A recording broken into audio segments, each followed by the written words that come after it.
35살 정도 되면 뇌가 크기가 작아지기 시작합니다. 45살 정도 되면 2% 정도 줄고요. 자, 이제 이때부터가 문제인데 55세 이후에는 0.5%씩 65세가 되면은 10% 정도의 뇌의 크기가 줄어요. 치매에 안 걸릴 수 있는 생활 수칙 5가지, 4가지나 5가지를 만족하는 삶을 살면 치매 걸릴 확률이 60% 이상. 신경세포를 뜻하는 뉴론이라는 단어와 운동을 뜻하는 에어로빅이라는 단어를 합쳐서 뉴로빅이라는 말을 뇌로빅이라는 말로 쉽게 좀 알려드리려고. 어릴 때 이렇게 거미줄 막 이렇게 타잖아요. 세 번째 손가락으로 좋은 기름을 섭취하시라는 거예요. 견과류의 왕 호두를 굽는 거예요. 과일의 왕은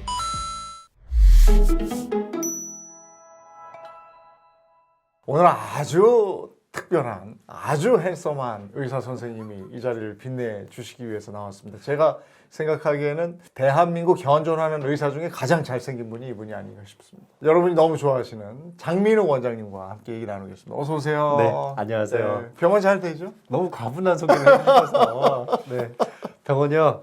이제 좀 올해쯤에는 먹고 살만 하지 않을까. 그렇습니까? 네. 예. 이 뇌 건강을 챙겨주시잖아요. 네. 예, 그래서 항상 오늘 방송을 같이 하시면 해맑은 뇌를 다시 되찾을 수 있을 겁니다. 근데 나이가 들어가면서 뇌도 같이 나이를 먹어가는 거죠? 그럼요. 브레인 에이징이라고 하죠. 미국에는 이 에이징에 관련된 국가 연구기관도 있습니다. 국립노화연구소라고 하는데요. 이곳에서 여러 가지 뇌의 노화에 대한 연구들을 많이 했거든요. 이제 그 연구 결과들을 보면은 뇌는 나이가 들면서 뇌의 크기가 좀 줄어들고 뇌의 크기가 줄어든다는 것은 곧 신경세포의 손상 그리고 신경세포의 숫자가 줄어든다고 되어 있습니다. 이렇게 신경세포의 숫자가 단순히 줄어드는 게 문제가 아니라 하나의 신경세포가 대략 한 1000개 정도의 연결망을 가지고 있거든요. 그러니까 신경세포 하나가 망가지면 1000개의 연결망이 끊기는 거나 마찬가지입니다. 근데 그런 핵심적인 역할을 하는 중계 다리 역할을 하는 핵심적 장소들이 있거든요. 그런 장소에 뇌의 노화가 집중적으로 찾아오면 남들에 비해서 훨씬 더 인지력도 빨리 떨어지는 것 같고 신체 능력도 빨리 떨어지게 되는 것 같은 느낌을 받죠. 뭐 다들 느끼실 텐데 깜빡깜빡할 때 있잖아요. 네. 그리고 눈이 이제 노화는 눈을 제일 먼저 네? 저 이제 그게 그죠? 왔어요. 왔어요. 벌써? 네. 이제 제 조카들이 벌써가 아니다. 네. 올 때가 됐네. 삼촌 하면서 이렇게 가까이 이것 좀 봐봐 하고 보여주면 오 하고 이제 이렇게. 그리고 우리가 애써 아니라고 부인하지만 네. 뇌도 노화를 느끼거든요, 사실. 네, 네. 근데 언제부터 시작이 되는 거예요? 이게? 안타깝게도요. 네. 35살 정도 되면 뇌가 크기가 작아지기 시작합니다. 그렇게 일찍이요? 네. 한 20대까지 엄청나게 빠른 속도로 뇌가 성장을 해요. 그리고 이제 20대 이후에는 성장 속도가 굉장히 둔해지기는 하는데 그래도 아주 미묘하게 조금씩은 성장을 하거든요. 이렇게 성장을 하다가 35살 정도 되면 이제 본격적인 노화의 길로 접어듭니다. 생각보다 빠르구나. 네. 이제 그때부터 매년 한 0.2%씩 뇌의 크기가 줄어들거든요. 10년이면 2% 정도 줄잖아요. 45살 정도 되면 2% 정도 줄고요. 그때부터는 또 한 0.3%씩 줄어요. 그래서 55살이 되면은 또 3%가 추가로 줄입니다. 그때까지 약 5% 정도의 뇌의 크기가 줄죠. 자, 이제 이때부터가 문제인데 55세 이후에는 이제 대략 0.5%씩 줄입니다. 그러면 많이 줄었네. 많이 줄죠. 65세가 되면은 대략 10% 정도의 뇌의 크기가 줄었다고 볼 수 있죠. 근데 이것도 개개인별 격차가 있습니다. 제 생각에 아나운서님은 거의 안 줄어들었을 것 같은 느낌이 저 많이 듭니다. 줄어요. 저 느껴요. 그리고 지금 35세부터 뇌가 줄어든다고 얘기하셨으니까 근데 눈은 40대 이후에 그 눈 노화를 느끼거든요. 느끼죠. 근데 이거는 우리가 못 느끼는 사이에 일어나고 있었던 거고. 네. 그럼 뇌가 나이가 들어가면 나타나는 질병이 어떤 게 있습니까? 대표적인 게 혈관성 질병이죠. 뇌졸중이요. 뇌졸중 때문에 생기는 혈관성 질환 중에 제일 무서운 게 뇌출혈이죠, 사실은. 뇌출혈은 딱 걸리면 바로 그 자리에서 쓰러져서 의식을 잃고 또 사망에 이르기도 하는데요. 근데 고혈압에 대한 관리가 너무 잘 되다 보니까 요즘은 뇌출혈 좀 줄었습니다. 반면에 뇌경색의 비율이 늘었죠. 전체 뇌졸중 중에 뇌경색 비율이 이제 한 80% 정도 차지합니다. 이와 같은 뇌경색과 뇌출혈 같은 뇌혈관 질환, 그래서 뇌졸중이라고 부르는데요. 이게 이제 제일 많고요. 두 번째로 흔한 게 지금 우리가 계속 얘기하고 있는 치매 아니겠습니까? 인지력이 떨어지는 거예요.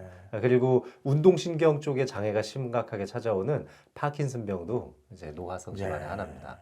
물론 이제 여러 가지 질병들이 있지만 제일 대표적으로 이렇게 세 가지를 꼽을 수 있지 않을까 싶습니다. 뇌로 가는 혈관이 온전한지 그걸 네. 미리 좀 체크를 해보셔야 되는 게 그렇죠. 저도 얼마 전에 장 원장님 병원에 갔다가 요쪽이 옛날 같지 않다는 얘기 듣고 좀 두꺼워졌더라고요. 네, 장 원장님이 그 저 5mm짜리 뭐 처방해 주신 게 네, 있어요. 네, 네, 그래서 네. 그거 요즘도 잘 먹고 있는데요. 네, 드셔야죠. 그런 거 하셔야 되더라고요. 안 그러다가 막히면 큰일 납니다. 진짜. 맞습니다. 근데 이제 조금 전에 치매에 대한 말씀도 네. 해주셨는데 깜빡깜빡하면 사람들이 치매 걱정을 하잖아요. 그럼요. 네. 이게 치매다 하고 탁 확인할 수 있는 게 있어요? 이게 젊은 시절에는 열쇠 좀 놓고 다니고 네. 휴대폰 어디다 놨는지 여기저기 찾으러 다녀도 아 내가 요즘 바빠서 그렇구나. 요즘 진짜 내가 좀 힘들구나. 스트레스가 많구나 생각하지만 나이가 좀 든 시점에서 똑같은 실수를 하면 어머 이게 이제 치매가 오나 걱정을 하게 되잖아요. 이렇게 깜빡깜빡하지만 일상생활에 크게 지장을 주는 수준인지 지장을 주지 않는 수준인지가 치매를 판가름하는 기준이고 두 번째는 남들이 알아챌 수 있느냐. 그래서 남들 앞에서는 조금 더 내가 긴장하게 되고 더 신경을 많이 쓰면서 대화를 하잖아요. 실수하지 않기 위해서. 그래서 쉽게 남들이 눈치채지는 못합니다. 물론 가족들은 또 눈치를 좀 채죠. 아주 내가 느슨해져 있는 일상생활을 옆에서 보니까 가족들 정도까지만 눈치가 채질 정도라면은 객관적 인지장애 중엔 이제 경미한 경도인지장애라고 볼 수 있습니다. 근데 남들도 전혀 눈치채지 못하는데 나만 알고 있다면 그것은 주관적 인지장애라고 해서 요거는 또 그냥 단순 건망증이라고 생각하셔도 됩니다. 예. 저나 아나운서님이나 그 정도의 수준이 아닐까 생각이 드는데요. 그런데 가족들도 알아채고 주변 지인들이 이제 조금씩 알게 되고 또 나의 일상에도 어느 정도 그것이 파고들고 있다면 그때부터 이제 치매라고 할 수 있는데요. 근데 경도인지장애라고 아마 진단받으신 분들 상당히 많으실 텐데 얼마 전에 그 유명한 스타 강사 김창옥 씨도 예. 인지검사 했는데 본인의 이제 인지력이 좀 떨어진다고 나왔다고 공개를 했잖아요. 아마 경도인지장애 비슷한 수준의 진단을 받지 않으셨을까 예상이 되는데요. 이제 이런 경우에는 치매로 진단이 발전될 가능성이 굉장히 높습니다. 약 5년 이내에 실제 치매로 발전할 가능성이 70% 이상이라는 보고도 있는 만큼 경도인지장애라고 진단이 됐으면 이건 그냥 단순히 깜빡깜빡하는 문제가 아니구나. 진짜 나의 뇌에 뭔가 변화가 일어나고 있구나. 빨리 진단을 받아보셔야 된다는 거죠. 실제 치매의 진단이 딱 되는 그 순간에서부터 20년 전부터 뇌의 변화는 시작된다는 연구들이 상당히 많이 발표됐습니다. 근데 그거 무슨 검사를 해요? 뇌에 어떤 노폐물이 쌓여 있는지 볼 수 있는 검사들이 있는데요. 옛날에는 정말 비쌌거든요. 그 페트라는 검사, 양전자 방출 단층 촬영을 이용해서 뇌에 있는 특정 물질을 감지해낼 수 있는 검사가 있었습니다. 그래서 베타아밀로이드가 얼마나 뇌에 쌓여 있는지를 보는 건데 치매 발병 20년 전부터 베타아밀로이드가 막 증가하거든요, 뇌에. 그러다가 뇌 세포가 망가지고 타우 단백질이라는 것들이 쌓이기 시작하면 그때부터 이제 인지력이 완전히 망가지는 거죠. 그래서 그 베타아밀로이드를 검측할 수 있는 페트 검사가 있었는데 이게 검사 장비만 해도요 30억이 넘어요. 네, 좀 좋은 장비들은 거의 100억 가까이 하는 장비들도 있어서 큰 병원에나 가야 아주 큰 대학병원에만 보유를 하고 있거든요. 그리고 검사 비용도 비쌌죠. 한 130만 원 안팎 정도 비용을 부담해야 되는데 그거 아무나 할 수 있는 검사가 아니잖아요. 근데 최근에는 혈액 검사를 통해서 베타아밀로이드를 검측할 수 있는 기술들이 국내 연구진에서 개발이 됐고 이것이 이제 국내 여러 개의 대학병원이 같이 참여해서 국책 연구 과제로 수행됐던 결과인데요. 그래서 그걸 바탕으로 해서 이제는 사설 기관에서도 그런 검사를 하실 수 있습니다. 피 검사할 때 그럼 저 치매 검사 해주세요. 그렇죠. 그러면 그 항목에 들어가는 거예요? 들어갑니다. 되게 이제 이 검사 비용이 한 30만 원 안팎 정도 하는데요. 그래도 예전에 100만 원이 훌쩍 넘는 검사 비용에 비하면 굉장히 저렴해진 그러면 거죠. 치매에 본격적으로 걸리기 전 끝 단계도 파악할 수 있는 파악할 거예요? 수 있죠. 그게 대개 이제 뇌 속에 있는 뇌척수액 속에서 검출이 되는데요. 아주 조금씩은 혈액으로도 스며 나오거든요. 피 한번 뽑아봐서 그것이 일정 농도 이상으로 증가되어 있으면 이제 뇌에 굉장히 많이 쌓여간다는 걸 암시하는 거죠. 나 그거 해봐야 되겠다. 왜냐하면 네. 저도 저희 그 부모님이 치매를 겪으셨기 그러시죠. 때문에요. 네네. 늘 막 걱정스럽고 불안하거든요. 네, 네. 피 검사를 할 수 있다니까 한번 해봐야 되겠다 싶네요. 지금 이제 이런 검사들을 실시하는 의료기관이 각 대학병원에서도 다 하고 있고요. 또 이제 제가 운영하는 병원과 같은 작은 신경과 병원에서도 요즘 대부분 하고 있습니다. 그래요? 가까운 병원을 방문하시면 아주 손쉽게 검사가 가능하죠. 예. 그러면 치매 걸리기 쉬운 사람이 있고 치매 아예 안 걸리는 사람이 있고 이래요?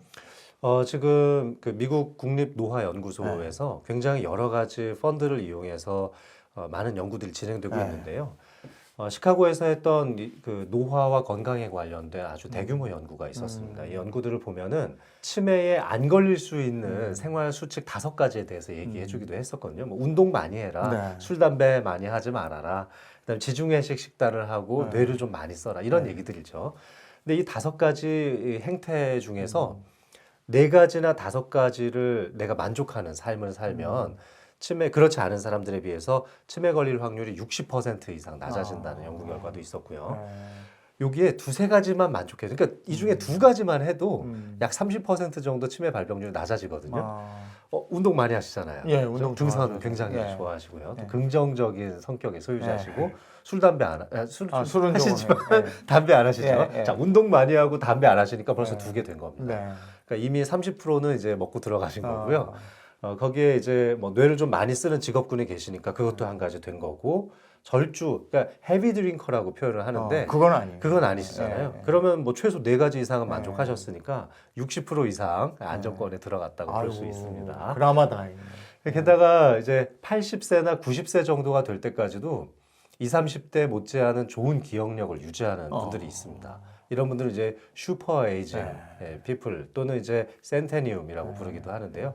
백세인이라고도 우리나라에서 이제 칭하죠. 적어도 백세인이 되려면 저는 3가지 관문이 필요하다고 생각하는데요.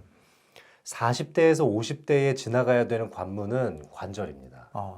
그 관절에 대한 문제를 그때 잘 갖춰놔야 돼요. 40대, 50대까지 튼튼히 내 관절과 근육 건강을 지켜놓는 게 첫 번째 관문이라고 생각하고요. 그러니까 60대와 70대에 이르러서 혈관성 질환에 대한 관문을 통과해야 됩니다.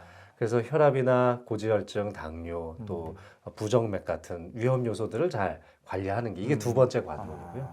3번째 관문이 결국 뇌 건강 아니겠습니까? 예. 그래서 치매가 걸리지 않아야 백세인으로 살 수 있는 확률이 약 2배에서 3배 정도 높아진다고 알려져 있으니까요. 그래서 저는 8, 90세까지도 제 병원에 다니시면서 건강검진을 하시지만 90세 연세에서도 지금도 의원을 운영하고 계시는 의사 선생님들도 계세요. 그런 것들을 잘 지켜나가면 정말 100세까지 뇌 건강을 지킬 수 있는데 네. 뇌 건강을 좋아지게 하는 운동법도 있습니까? 있죠. 우리 이제 그 신체적인 활동을 하기 위해서 이제 피지컬 트레이닝, 뭐 웨이트 트레이닝 이런 것들을 좀 많이 하죠. 그리고 에어로빅도 많이 하고요. 에어로빅은 이제 유산소 운동을 에어로빅이라고 하니까요. 그래서 미국에 있는 듀크 대학교에서 닥터 로렌스 박사가 예전부터 뇌도 운동을 많이 하면 기초 체력이 많이 쌓이고 늙었을 때 체력이 깎이는 걸 미리 대비할 수 있다고 주장을 했습니다. 당시에는 사실 잘 받아들이지 않은 학설이었는데요.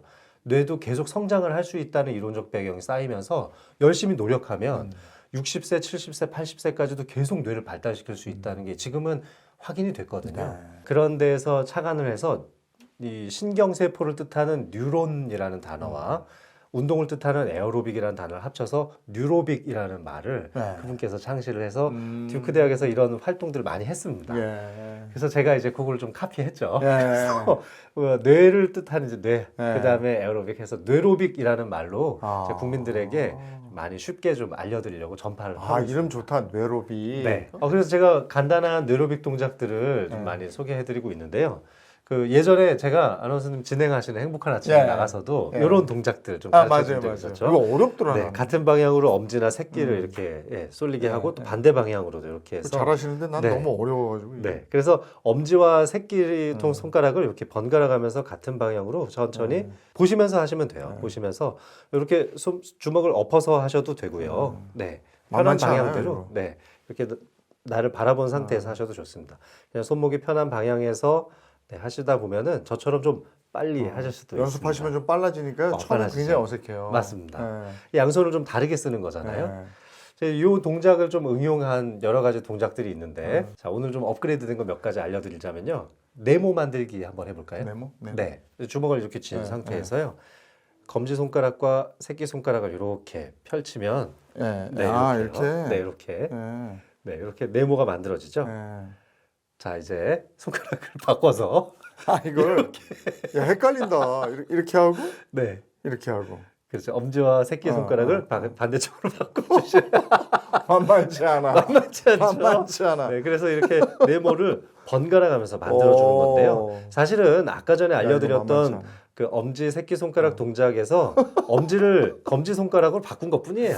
아 이거 바보가 된다. 근데 아까는 이제 방향으로 우리가 네. 이제 시공간에 대한 개념을 생각했다면 네. 이제는 모양에 대한 개념으로 공간을 느끼는 거거든요. 그래서 약간은 또 다른 부위가 자극이 되기도 합니다. 네, 이 정도 동작 괜찮으시죠? 야 이거 바보가 된 것 같아요. 네, 할만하시죠? 네. 그리고 그다음에 좀 더 이제 쉬운 동작으로는 뭐 토끼 잡는 게임도 네. 하거든요. 이렇게 빵 토끼 모양을 네, 만들고 네, 이렇게 권총을 빵. 딱 쏘는 거죠. 네. 반대쪽으로도 빵. 이렇게 하고 이렇게. 네, 네. 아, 그래서 빵, 빵, 빵, 요건 좀 빵. 낫다. 이거 좀 낫죠? 네, 이런 동작도 있고요. 아. 또 제가 이제 모든 손가락을 또 많이 쓰기 위해서 거미줄 타기 동작도 알려드리는데요. 보통 어릴 때 이렇게 거미줄 막 이렇게 타잖아요. 이거, 네, 이거, 그렇죠, 이거. 그렇죠. 네, 아, 좋습니다. 네. 자, 이제 이건 좋아. 세 번째 손가락으로 한번 타보세요. 네, 세 번째 야, 이건 좀 손가락으로. 헷갈리기 시작하네. 네, 세 번째 손가락으로. 이건 그래도 네. 좀 할 수. 자, 네 번째 손가락도 한번 타볼까요? 네. 네, 천천히 네 번째 손가락씩. 엄지 손가락은 계속 그대로 쓰시고요. 네 번째 손가락으로. 손가락 자체가 이렇게 안. 아, 손목을 좀 많이 비틀면서 이렇게 마지막으로 새끼 손가락까지. 네, 이렇게 하면 모든 손가락 자극이 다 되죠. 자, 근데 이제 업그레이드 해야 되잖아요. 그래서 이번에는 손가락을 순서대로 자, 검지 타다가 중지, 약지, 네, 인지, 약지. 이거 바로 다시 헷갈리겠는데? 인지, 중지, 검지, 중지, 야, 인지, 선생님 절대 침이 안 약지. 오겠네요. 네, 이런 식으로 손가락을 하나씩 더 내려가면서 또 올라오면서 해보시면 재밌습니다. 선생님 혼자서도 잘 노시죠? 요즘 저 버스 타고 다니면서 계속 이거 하고 있어요. 한조 앞에서 실수하면 안 되니까. 아, 내가 잘해야지 뭘 하라고 얘기를 할 텐데. 야. 저 이거 연습 엄청 많이 한 거예요. 야, 선생님 좋겠다. 절대 침이 안 걸리시겠어요. 자, 요거 계속 연습하면 지금은 안 돼요. 근데 네. 연습을 하면 된다니까 네. 다시 보기 하셔서 요거 따라서 연습해 보시면 치매 예방에 도움이 될 수 있습니다. 음식으로 뇌 노화를 늦출 수 있는 거는 뭐 없습니까? 그렇죠. 그건 곧 먹는 게 이제 내가 네. 되는 거니까요. 네. 좋은 거 많이 먹어야 되는데요. 제일 대표적으로는 지중해식 식단을 항상 권합니다. 또 지중해식 식단에다가 고혈압을 조절할 수 있는 식단으로 이제 DASH라는 식단이 있는데요. 이 지중해식 식단의 DASH라는 식단의 장점만을 모아서 만든 게 이제 마인드라는 식단이 있습니다. 그래서 이것도 이제 미국에 있는 그 국립보건원에서 발표한 내용인데요. 마인드 식단에 따르면은 불포화 지방산 섭취에 대해서 항상 강조하고 있어요. 불포화 지방산 하면 제일 먼저 떠오르는 게 오메가3잖아요. 네. 근데 사실 오메가3에도 종류가 여러 가지가 있죠. 대표적인 게 DHA하고 EPA 성분인데요. 특히 이제 뇌 건강 그 자체를 위해서는 DHA 성분이 포함된 오메가3를 드셔야 하고 혈관 건강을 위해서는 이제 EPA가 들어있는 오메가3를 드셔야 하는데 이런 오메가3 좋은 불포화 지방산은 역시 생선에 많이 들어있지 않습니까? 그래서 저는 뭐 연어, 고등어, 특히 요즘 고등어 너무 맛있더라고요. 지금이 고등어 완전 철인데요. 아주 살이 통통하게 오른 이런 고등어 한 마리 아주 좋네. 네, 찜으로 쪄서 드시면 최고로 좋고요. 그리고 살짝 구워서 드셔도 전 너무 좋을 것 같습니다. 그렇게 해서 이제 오메가3 성분이 뇌 속에 많이 들어가게 되면은 뇌 신경세포의 막을 구성하는 요소로 작용을 하게 되는데 그럼 아까 제가 신경세포 하나가 1000개의 연결망을 구성한다고 했잖아요. 신경세포 하나를 재생시키는 것도 굉장히 중요한 일이지만 이 1000개의 연결망이 잘 작동할 수 있게 하려면 이 신경세포 막이 튼튼해야 되거든요. 그래서 이 신경세포 막을 튼튼하게 해주기 위해서 꼭 좋은 기름을 섭취하시라는 걸 추천드리고 싶어요. 견과류 섭취도 굉장히 도움이 좀 되는데요. 견과류의 왕 하면은 저는 뭐 호두를 꼽는데요. 호두 하루에 한 2-3알 정도만 드셔도 충분히 섭취가 가능하고요. 집에서 달걀 후라이 같은 거 조리할 때 저는 이제 아보카도 기름을 쓰는데 아보카도 속에도 굉장히 불포화 지방산이 많이 들어있습니다. 자, 그런데 불포화 지방산의 함정이 하나 있는데요. 오메가6나 오메가9도 불포화 지방산에 포함이 되거든요. 근데 이 오메가6의 비율이 너무 높아지면 또 반대로 염증이 심해지고 혈관 건강이 안 좋아질 수 있기 때문에 오메가3와 6의 비율을 어느 정도 맞춰서 음식을 섭취해야 하는데 현대인들이 너무 오메가6 섭취 비율이 높으니까요. 육류 섭취 좋아하시죠? 네. 육류 섭취하게 되면은 그 삼겹살 속에 들어있는 돼지 비계 속에도 불포화 지방산이 60%나 들어 있습니다. 물론 포화지방이 40%나 있으니까 많이 먹는 건 무조건 안 좋지만 적정량의 삼겹살을 먹는 것도 뇌 건강에 도움이 되는데요. 그런데 함정은 이 삼겹살 비계 속에 들어있는 불포화지방산 중에 일정 부분 이상이 이제 오메가6로 구성되어 있다는 거죠. 육류 섭취를 통해서 뇌신경세포를 튼튼하게 해주는 것도 좋지만 그 비율을 좀 맞춰주기 위해서 오메가3가 풍부한 음식들을 추가로 섭취해 주시는 것이 너무 좋고 나는 도저히 생선을 비려서 못 먹겠다. 그럼 뭐 어쩔 수 없죠. 뭐 건강기능식품으로 조금 돈을 내고 구입해서 사 드시는 것도 방법이 될 것 같습니다. 항산화 성분이 많이 들어있는 과일의 왕은 블루베리입니다. 블루베리. 네. 그래서 이 마인드 식단에도 블루베리가 포함되어 있거든요. 요즘 냉동 블루베리 엄청 저렴하더라고요. 그런 거 조금씩 사서 요거트랑 이렇게 좀 그건 맛있어요. 네, 괜찮으실 것 같고요. 토마토에도 뭐 라이코펜 많이 들어있죠. 그런 것도 좋고 베리류는 사실 다 좋은데 국내산 베리류에는 저는 아로니아가 최고인 것 같습니다. 아로니아. 근데 이게 너무 좀 떨떠름해가지고. 근데 이게 한때 유행했어요. 유행했죠. 네. 그래서 이제 아로니아가 그래서 너무 재고가 많이 쌓이니까 동결건조해서 분말로 많이 또 판매가 이루어지고 있는데 굉장히 저렴하게 구매할 수 있는 진짜 기가 막힌 항산화 식품이 아닌가 요거트에다가 이렇게 생각했습니다. 해서 먹으면 되거든요. 그렇게 먹으면 별로 안 써요. 맞아요. 네, 그리고 또 먹을 만한 것 같습니다. 근데 이런 걸 많이 먹으라 그러는데 식품으로 먹으려면 이만큼 먹어야 된다고 들어가지고. 그럼 또 이제 뱃살 나오니까 적절히 해야 될 텐데요. 바나나 속에 트립토판이라는 성분이 많이 들어있는데 이게 우리 몸을 좀 건강하게 또 뇌를 즐겁게 해줘요. 그래요? 행복감을 느끼게 해주는 세로토닌의 재료니까 트립토판이 많이 들어있는 음식으로 대표적인 게 이제 연어, 바나나, 견과류, 딸기에도 많이 들어있거든요. 딸기도 베리류의 과일이잖아요. 네. 그래서 저는 이제 아침에 딸기 바나나, 딸바 주스라고 하잖아요. 그래서 딸바, 견과류 이렇게 합친 그런 주스를 좀 만들어서 먹기도 합니다. 중년층, 노년층의 가장 위험한 뇌 관련 증상은 뭐가 있습니까? 갑자기 생기는 증상들입니다. 뇌혈관 증상. 그래서 뇌혈관 증상에는 항상 갑자기라는 수식어를 붙여야 되는데요.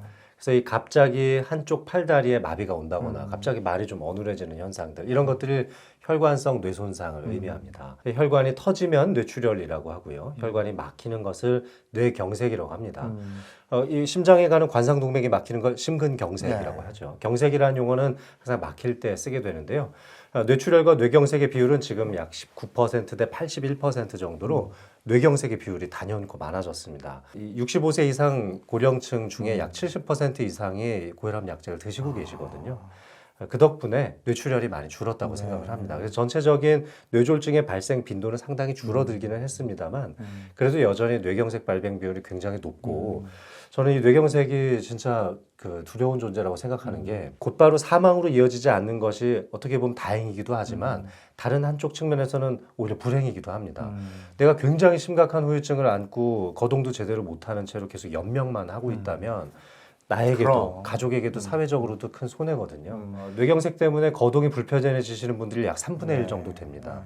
근데 인구 10만 명당 약 100에서 120명 정도의 뇌경색이 매년 생기기도 하거든요. 진짜 너무너무 많은 발생 비율을 가지고 있는데 앞으로 그래도 요즘 이제 고지혈증 약들 많이 드시고 또 당 조절도 잘하고 있고 건강한 식생활에 대한 홍보도 잘 되고 있으니까 뇌경색 발병 비율도 좀 획기적으로 많이 낮아지지 않을까 기대하고 있습니다. 이 특히나 나이 먹으면 병원 가까운 곳에 살으라는 게 이 뇌졸중 같은 것 때문에 그렇거든요. 네. 이 병원까지 도착하는 시간이 있는데 그 시간 내로 도착하지 않으면 후유증을 심하게 앓게 되니까. 맞습니다. 지금 국내에서도 평균적으로 뇌졸중 증상 발생 이후에 병원 도착까지 걸리는 시간을 대략 5시간 정도 보고 있는데요. 4시간 반 이내에 도착을 해야 치료가 가능하거든요. 그러니까 평균적으로 그 시간을 넘어가기 때문에 그 혜택을 못 보시는 분들이 절반 이상이라는 거죠. 너무 안타깝습니다. 제가 들어보니까 집에서 이제 갑자기 이게 일어나는데 전조 증상은 있는 것 같더라고요. 이게 뭐 한쪽으로 쏠린다든지 그렇죠. 소화불량 된 듯이 가슴이 옵니다. 답답하든지. 문제는 요즘에 혼자들 사시니까. 그래서 그게 더 참 문제예요. 귀찮기도 하고 또 이제 자녀분들과 함께 있더라도 자녀가 퇴근할 때까지 좀 기다렸다가 상의를 좀 해야지 하고 넘기시는 분들도 많은 것 같아요. 글쎄 독거인 상태에서 이제 이웃 주민들에 의해서 발견돼서 응급실로 실려오시는 환자분들도 정말 많이 배웠는데요. 이런 경우에 후유증을 면치가 어렵죠. 이렇게 시선 못 마주치는 네네. 그런 증상들이 있는 거죠. 네, 이제 뇌졸중을 우리가 미리 좀 알 수 있는 증상들, 뇌졸중 학회에서는 이런 캠페인도 하고 있는데요. 미국에서는 FAST라는 이름으로 캠페인을 합니다. 뭐 페이스, 암, 스피치, 그다음에 타임, 시간이 중요하다 해서 fast라는 걸 하는데요. 국내 실정에 맞춰서 이것을 이웃 손발 시선이라는 이웃 손발 시선. 네, 그런 캠페인을 하고 있는데요. 이웃 이거는 이하고 웃어보세요라는 말입니다. 그래서 영어의 그 face에 해당되는 거죠. 이하고 웃어봤을 때 나의 양쪽의 입꼬리가 똑같이 움직이는지, 평소와 비슷하게 움직여지는지. 근데 한쪽만 움직여진다거나 이렇게 삐딱한 그 모양새가 나온다면은 얼굴에 마비가 왔다, 안면 마비가 왔다 보실 수 있고요. 두 번째 손, 이건 이제 한쪽 팔다리에 마비가 왔는지를 보라는 겁니다. 그래서 팔을 앞쪽으로 쭉 들어보시고 한쪽 팔이 이렇게 떨어진다면은 서둘러서 이제 툭 떨어지는. 네, 그렇습니다. 아예 뭐 들지 못할 정도면 얼른 병원을 가시겠죠. 이거는 오십견이죠. 네. 아주 미묘하게라도 조금 떨어지는 증상이 있다면은 119에 전화를 하시고요. 그다음에 이제 이웃 손발인데요. 발은 그 발을 얘기하는 게 아니라 발음을 얘기하는 겁니다.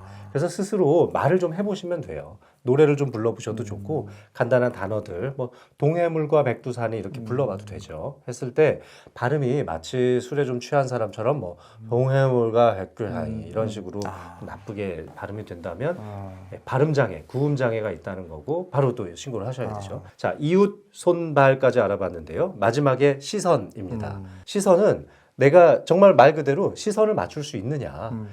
그래서 어떤 한 물체를 바라봤을 때 두 개로 갈라져서 보이거나 흔들려서 보이거나 한쪽 상이 좀 가려져서 보인다거나 TV를 이렇게 봤는데 오른쪽 화면만 좀 이상하게 찌그러져서 보인다면은 그것도 시선에 문제가 있다고 볼 수 있습니다. 그래서 이렇게 이웃 손발 시선에 문제가 있을 때에는 반드시 119를 통해서 병원을 방문하시면 되겠습니다. 뇌졸중을 부르는 원인이 뭐 7가지가 있다고 들었는데 네. 그게 뭐예요? 지금 이제 뇌졸중학회에서도 저도 홍보위원을 하고 있는데요. 뇌졸중학회에서 가장 강조하는 7가지 위험 요소들을 꼽자면 단연코 첫 번째는 고혈압입니다. 혈압약 드시다가 그냥 임의로 중단하시는 분들도 있는데 이 정말 위험하고 고혈압이 있는 것 자체만으로도 뇌졸중 위험도가 4배까지 높아지니까요. 내가 나이가 들면서 특히 45세 이상의 성인 남성인 경우라면 혈압 주기적으로 좀 체크해 보셔야 됩니다. 그래서 140이 넘어가는 수축기 혈압이 지속적으로 관찰되면 과감하게 아주 소량이지만 약을 하나 드시는 게 좋아요. 그래서 혈관을 굉장히 어릴 때부터 관리해 놔야 나중에 70대, 80대, 90대가 됐을 때 뇌졸중 안 생길 수 있고요. 또 고혈압에 의해서 아주 작은 뇌경색이라고 부르는 소혈관 질환에 의한 열공성 뇌경색이 많이 생길 수 있기 때문에 혈압 관리가 으뜸이라고 할 수 있습니다. 모든 걸 제쳐두고라도 진짜 혈압만큼은 잘 관리하셔야 됩니다. 이 두 번째로 많은 기여도를 가지고 있는 게 바로 당뇨병입니다. 지금 당뇨 전 단계까지 합치면 1,000만 명에 넘는 당뇨인이 있다고 엄청 하죠. 많더라고요. 그래서 저도 이제 분기마다 한 번씩 연속 혈당 측정 장치를 팔뚝에 부착하고 제 혈당을 주기적으로 측정을 해보는데요. 컨디션이 좀 안 좋거나 스트레스를 받으면 굉장히 혈당이 많이 올라가기도 합니다. 혈당이 조절이 잘 안 되는 것만으로도 한 2배에서 2.2배 정도 뇌졸중 위험이 높아집니다. 그래서 당뇨 건강검진 하실 때 잘 살펴보시고요. 당화혈색소가 5.8% 이상으로 높아진다면은 반드시 좀 주치의를 정해놓고 계속 주기적으로 상의를 해보시는 게 좋겠습니다. 세 번째 높은 기여도를 가지고 있는 게 부정맥입니다. 나이 들수록 또 많아지기도 하고요. 심장은 항상 쿵쾅 이렇게 규칙적으로 뛰어야 되는데 쿵쾅, 구궁쾅, 구구구광 이런 식으로 이제 건너뛰면서 뛰는 심장 박동을 가지고 있는 걸 부정맥, 정확하지 않은 맥이다라고 부르는 거죠. 그래서 이 심방세동이 생기는지 부정맥이 있는지 꼭 살펴보는 게 중요합니다. 제가 요즘에 이런 스마트워치를 차고 다니는데요. 삼성 핸드폰 또 애플 핸드폰 전부 다 이런 스마트워치가 제공이 되잖아요. 거기에 있어요? 네, 요걸로 부정맥을 검측해 볼 수 있습니다. 네, 갤럭시 핸드폰 쓰시는 갤럭시 워치 요즘 굉장히 저렴해요. 그거 있어요. 네, 이렇게 손가락을 대면 부정맥이 측정이 되죠. 네 번째로 중요한 것이 이제 고지혈증입니다. 원래는 이 고지혈증이 두 번째나 세 번째 정도의 위험 요소로 꼽혔는데요. 지금 2000년대 이후에 스타틴이라고 부르는 고지혈증 치료제가 많이 이제 보급이 되면서 굉장히 그 위험도가 낮아졌어요. 심지어 이제 저도 오래전부터 이제 방송에 공개했다시피 먹고 있거든요. 네, 지금 굉장히 많은 국민들이 드시고 계시고 그 덕에 진짜 어마어마하게 많은 뇌경색 발병 비율이 그렇구나. 줄었습니다. 정말 저는 이 약에 너무너무 감사하고 있고 물론 부작용도 있기 때문에 주치의와 잘 상의하셔서 부작용이 없는 선에서 안전하게 섭취를 하시는 것을 추천드립니다. 5번째, 6번째가 이제 음주 흡연입니다. 음주 흡연하는 것만으로도 역시 한 2배 정도 위험력이 높아지는데요. 뇌출혈만 놓고 보면요. 과음하시는 건 10배까지 높아지거든요. 그래서 너무 술 많이 드시지 않게 건강한 음주 습관을 좀 가지셨으면 좋겠습니다. 한 번 드시면 보통 몇 병 정도 드세요? 아니 저는 요즘에 많이 못 먹어서 네. 그냥 막걸리 한 병, 뭐 와인 반 병, 너무 딱 좋네요. 소주 반 병. 그리고 두 분이서 이제 와인 한 병 정도 같이 나눠서 드시는 거잖아요. 요 정도까지가 가장 안전한 음주라고 볼 수 있습니다. 근데 술을 전혀 못 하셨던 분들한테 뭐 그렇게 먹으라고 하는 게 아니고요. 늘 즐기셨던 분들이라면 그 정도까지. 지금 이제 소주는 좀 도수가 낮아졌으니까 소주 반 병 정도, 그리고 와인 반 병 정도. 요 정도의 알코올의 양이라면, 근데 매일 드시진 않잖아요. 매일은 아니죠. 그렇죠. 일주일에 일주일에 그래도 한 두세 번. 두세 번 정도. 요 정도가 좋습니다. 네. 그래서 한 번 드시고 나면 적어도 한 사흘 정도는 좀 쉬어줘야 알코올 기운이 좀 빠져나가니까요. 그렇게 하시고 5번째, 6번째가 음주 흡연이고요. 7번째가 비만입니다. 근데 비만의 역설이라는 것도 있어서요. 또 아주 뚱뚱하신 분들은 오히려 혈관 질환이 좀 덜 온다라는 연구 그래요? 결과도 있어요. 그래서 오비시티 패러독스라고 부르는 비만의 역설이 있는데 이런 측면에서 왜냐하면 비만이신 분들은 다른 질병에 걸릴 가능성이 굉장히 높거든요. 암도 그렇고 여러 가지 퇴행성 질환이라든지 대사성 질환에 걸릴 확률이 높아서 다른 병으로 이미 많이 사망하거나 크게 병을 앓고 있기 때문에 그래서 상대적으로 뇌졸중 발생 비율이 적은 거다라고 보기도 합니다. 오늘 이렇게 꼽은 7가지가 있는데 혹시 해당되시는 게 저는 그 이제 고지혈증 하나가 이쪽으로 있으신 가는 거죠? 거. 네. 그리고 비만 전 단계.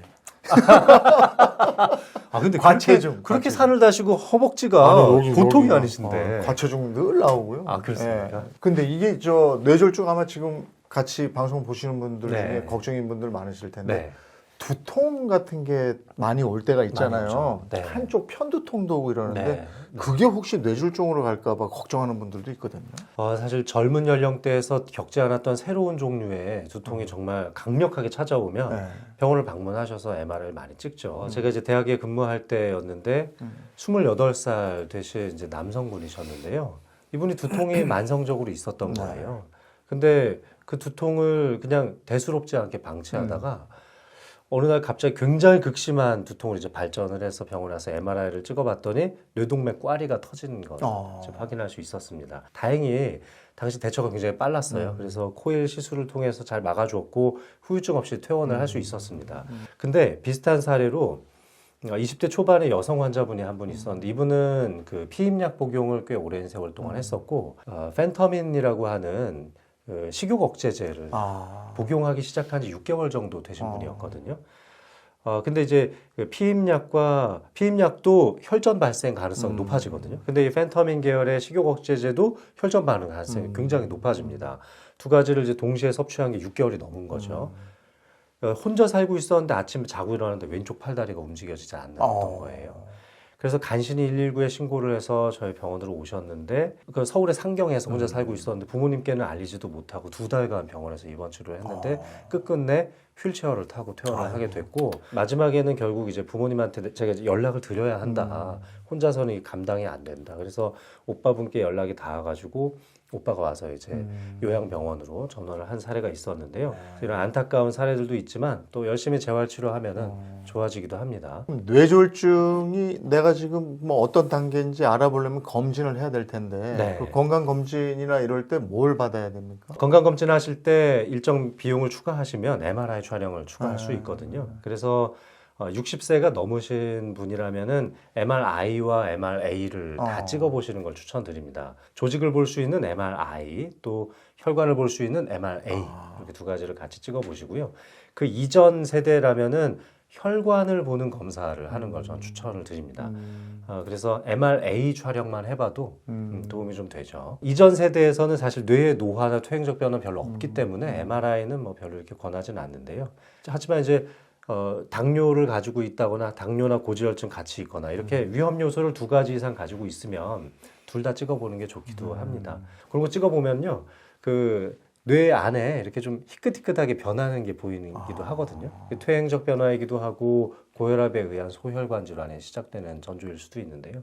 그런 걸 통해서 뇌졸중이 생긴다 안 생긴다 좀 알 수 있고요. 그리고 이제 이런 뇌 영상 검사 말고도 경동맥 초음파 검사 그리고 또 자율신경 검사를 통한 혈압의 변동성에 대한 체크 그리고 혈액 검사를 통해서 염증 수치 그리고 또 고지혈증, 당뇨에 대한 수치도 다 알아볼 수가 있죠. 이런 걸 통해서 10년 이내에 나에게 혈관성 질환이 생길 수 있는 가능성이 몇 %인지 구체적으로 숫자로도 나옵니다. MRI는 지금 말씀해 주신 거 외에 치매 확인하는 것도 MRI인 거죠? 그렇습니다. MRA가 아니고. 맞습니다. 네. 그러니까 MRI는 조직이 얼마나 뭐 쪼그라들었는지 뇌가 수축한다고 하잖아요. 뇌가 얼마나 수축했는지도 볼 수 있고 이 수축을 하더라도 어떤 사람은 전체적으로 다 수축하시는 분들도 있는데 또 어떤 분들은 전두엽만 좁아지기도 하고 측두엽만 작아지기도 하거든요. 그런 차이에 따라서 나타나는 증상도 다 다른데요. MRI 촬영을 해보면은 그걸 다 알 수가 있습니다. 특히 이 측두엽의 안쪽 깊은 곳에 있는 해마라고 하는 부분이 있는데요. 이게 요 귓구멍 안쪽으로 쭉 들어가면 그 고막 안쪽과 굉장히 가까워요.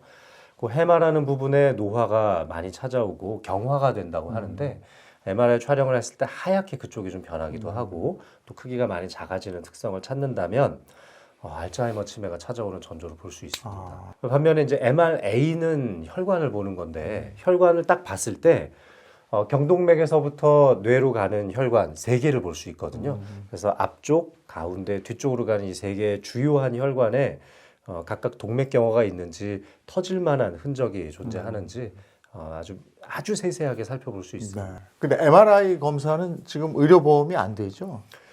이 보험 급여 기준이 좀 강화되면서 좀 어려워졌죠. 급여 기준을 받기가 어렵습니다. MRI 촬영을 통해서 뇌혈관 질환이나 알츠하이머 질환과 같은 이제 퇴행성 질환이 정확하게 확진이 되었을 때에만 급여 기준을 받으실 수가 있어요.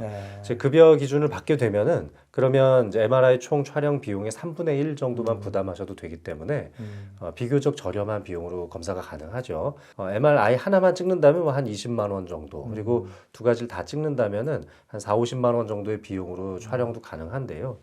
그런데 난 이제 걱정이 돼서 찍어봤는데 질병이 안 나올 가능성이 사실 더 높지 않겠습니까? 그러면 보험 혜택이 없는 거죠. 이제 건강보험급여 적용이 좀 어렵고. 이건 실손도 안 되는 거죠? 이거 실손의 약관에 따라서 좀 다른 것 같기도 합니다. 지금 실손이 1, 2, 3세대까지 나와 있고 지금 이제 4세대 실손이 나올 예정인데요. 3세대 실손 같은 경우에는 비급여 항목에 대한 것들 보장이 안 되는 경우가 많습니다. 전에 거는 되는 게 있죠. 네, 그래서 2009년도 이전에 1세대 가입하신 분들은 거의 다 되고요. 2세대까지도 웬만큼 커버가 되는데 3세대부터는 이 비급여 항목에 대해서 내가 이게 보험 적용이 혜택을 받을 수 있는지 꼭 확인을 해보셔야 하고요. 그래서 또 병원에서도 그런 혜택을 받으실 수 있도록 서류를 또 많이 만들어 드려야 하는데 그런 것들을 좀 꺼려하는 병원들도 있기 때문에 왜냐하면 그렇게 해서 이제 실손 급여를 탈 수 있도록 만들었는데 나중에 이것이 법적 분쟁화 돼가지고 병원으로 그런 이제 소송이 들어오는 경우도 있다고 해요.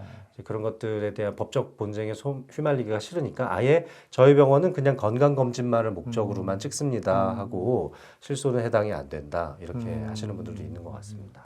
그럼에도 불구하고, 그러니까 뇌 MRI가 가격이 제법 나감에도 불구하고, 이런 분들은 꼭 좀 찍어보시는 게 좋겠습니다 하는 분들도 있을 거 아니에요. 저는 일단 40, 50대 남성이라면 한 번쯤은 MRA를 찍어보셨으면 좋겠어요. MRA? 네, MRA요. 지금 40대와 50대 돌연사 1위가 지주막하 출혈이거든요. 나도 모르는 사이에 뇌 안에 꽈리가 조금씩 성장하다 갑자기 터져서 사망하는데요. 그래서 내 머릿속에 혹시 그런 시한폭탄 같은 존재가 있는지 한 번 정도는 저는 그 정도 투자할 만하다고 생각합니다. 그만큼 좋은 투자처도 없어요, 사실. MRA도 MRI처럼 비싸요? 네, 가격은 거의 그렇구나. 비슷합니다. MRA가 약간 더 비싸거든요. 조금 더 많이 찍어야 돼요. 근데 그렇게 한 번쯤 찍어보시는 걸 추천드리고 여성분들이라도 갱년기 이후 폐경을 겪으신 분들이라면은 한 번쯤 혈관에 대한 점검을 해보시는 게 좋겠고요. 65세 이상이 넘어갔다면 그러면 MRI와 MRA 둘 다 동시에 찍어보고 혹시 나에게 치매의 가능성은 없는지 파킨슨병과 같은 또는 혈관성 질환에 해당되는 위험 요소들이 없는지 그게 만약에 위험 요소가 나오면 지금까지 살아온 60여 년의 나의 인생 중에 뭔가 허점이 있다는 증거잖아요. 그게 유전자가 됐을 수도 있고 나의 생활 방식, 식생활 습관에 문제가 있을 수도 있으니까 빨리 그걸 찾아야죠. 나의 인생이 항상 완벽할 수는 없기 때문에 그때 찾아서 교정하시면 저는 그래도 한 75세 이전에 나의 라이프 스타일을 좀 교정할 수 있으면은 굉장히 많이 예방할 수 있다고 생각합니다. 네. 아니 저도 방송 때문이었지만 가서 처방을 받아서 지금 약을 먹고 있는데 네. 치매 위험성이 있다면 미리 좀 검사를 해서 그런 조짐이 보이면 치매와 관련해서도 요즘 약이 좋은 게 많이 나와 있죠. 많이 나오죠. 네.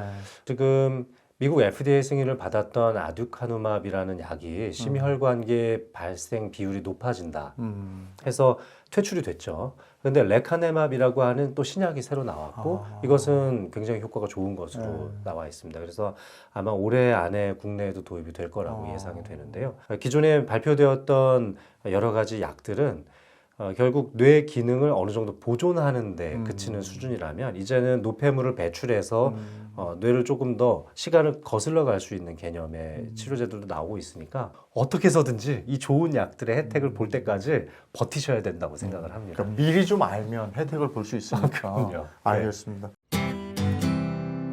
오늘 뇌 건강을 지키는 방법부터 내 뇌가 건강한지 알아볼 수 있는 검진까지 평소에 궁금했던 뇌에 대한 얘기를 장민욱 원장님하고 나눠봤습니다. 오늘 함께해 주셔서 고맙습니다. 네, 감사합니다.